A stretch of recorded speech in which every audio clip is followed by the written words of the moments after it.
The rain had softened into a hush, just a whisper against the roof of the rusted sedan.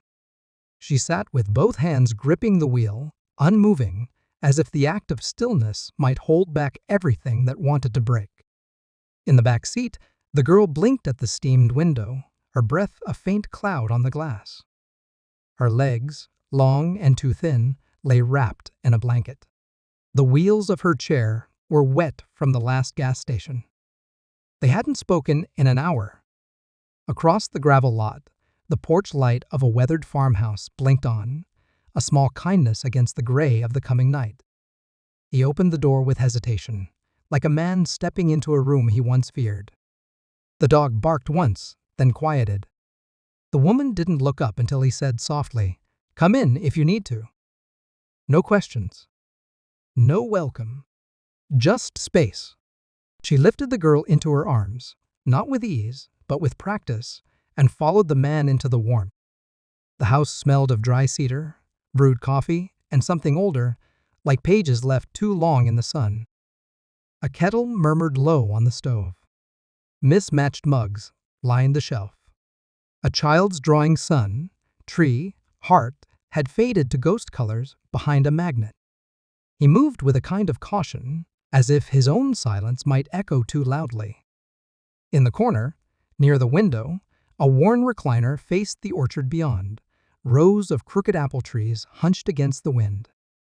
The girl's eyes followed them. She didn't speak. Neither did he. That night, the woman slept on the old couch, her daughter beside her. The girl curled like a question mark. The man shut the door to his room with a quiet click, as if not to startle the grief resting in the living room. Mornings came with birdsong, not alarms. The girl watched them from the window finches, mostly sometimes robins and once a fox. She never asked about school. The woman never mentioned it.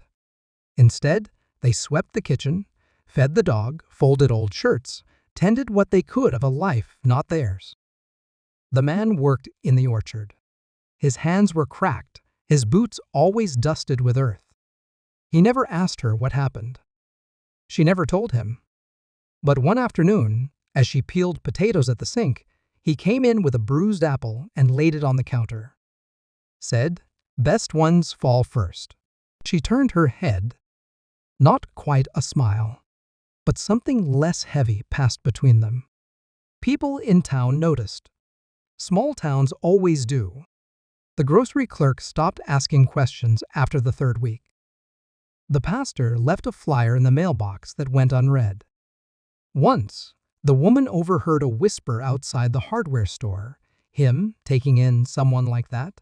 She kept her eyes low after that. But the girl, she was different. She began tracing apples in her sketchpad, circles within circles. Some whole, some with bites. One had a worm, drawn gently, as if it belonged. He saw them on the table one night. Didn't say a word, just moved them out of the way so he could set down the bread. It was a Thursday when the girl made her way outside alone. The ramp had been built from old wood, pieced together quietly over days, with leftover planks and stubborn nails. She rolled herself down it with effort, the wheels catching. He watched from the porch, hands tucked into his sleeves.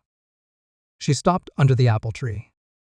The oldest one, crooked, bowed with memory. He joined her. Didn't ask if she needed help. Just stood. The wind moved through the branches like breath. An apple fell, thudding softly at her feet. She picked it up, turned it in her hands. "Still good," she said. Her first words. He nodded. They began eating dinner at the table. No music. No grace. Just the sound of forks, the clink of passing a dish, the occasional word. One night, the woman laughed. Just once. Sharp and short, almost a cough, but the sound of it startled even her. The man looked up, but didn't ask why. The girl smiled, almost secretively, as if she'd waited for that laugh a long time. He started keeping 3 mugs on the shelf instead of 1. Autumn came slow. The trees turned to rust and gold, and the wind carried something like closure. She found him at the edge of the orchard one evening, kneeling over a broken fence post. The sky behind him was the color of old peaches. She stood beside him, handed him a hammer. He took it without a word. And that was the moment. Not the words. Not the saving. But the handing. The taking. The doing, side by side. On the last day before the first frost, the girl painted the apple tree. Her hands were surer now. The wheels of her chair didn't catch as much.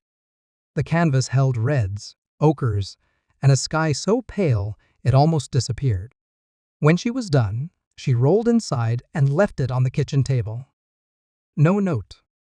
No signature. Just the painting. He found it the next morning.